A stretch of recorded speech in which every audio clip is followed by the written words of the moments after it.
কোনো এক সিন্ডিকেটের কারণে, কোনো এক দুষ্কৃতিকারী চক্রের কারণে 7 কলেজের প্রায় 1.5 লক্ষ শিক্ষার্থীর নিজস্ব যেই পরিচয়ের জন্য বিগত 8 বছর যাবৎ লড়াই সংগ্রাম, সেই লড়াই সংগ্রাম থমকে দাঁড়িয়েছে।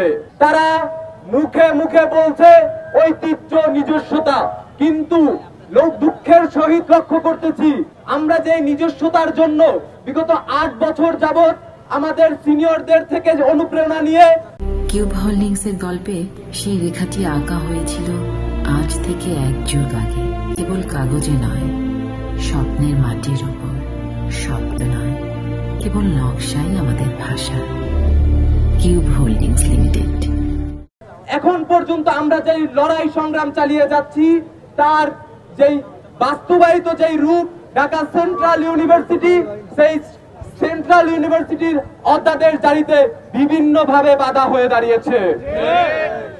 আমরা মাননীয় প্রধান উপদেষ্টার লক্ষ্য আকর্ষণ করছি যে আপনি দেখেছেন, আপনি এর আগেও 7 কলেজ নিয়ে আপনার ফেসবুক পেজ থেকে বিবৃতি দিয়েছেন যে যত দ্রুত সম্ভব এই সমস্যার সমাধান করবেন, কিন্তু বিগত 1.5টা বছর যাবৎ 7 কলেজের শিক্ষার্থীরা রাস্তায় পড়ে আছে, কিন্তু এখন পর্যন্ত 7 কলেজের শিক্ষার্থীদের সমস্যার সমাধান হয়নি। আমাদের এই মুহূর্তে এসে, এই সময়ে এসে আর কোনো নতুন দাবি করার জিনিস নাই যেই দাবি আমরা আপনার কাছে করতে পারি। আমাদের এই মুহূর্তে এসে এক এবং একমাত্র দাবি, অধ্যাদেশ জারি করে আমাদের যে নারকীয় একটা শিক্ষা ব্যবস্থা তৈরি হয়েছে 7 কলেজে, এই নারকীয় শিক্ষা ব্যবস্থা থেকে আমাদের মুক্তি দিন। আপনি জানেন এবং আপনারাও জানেন যে 24-25 সেশন বিগত 1টা বছর যাবৎ একটা বিশ্ববিদ্যালয় ভর্তি হয়ে এখন পর্যন্ত তারা ক্লাসে ফিরতে পারেনি।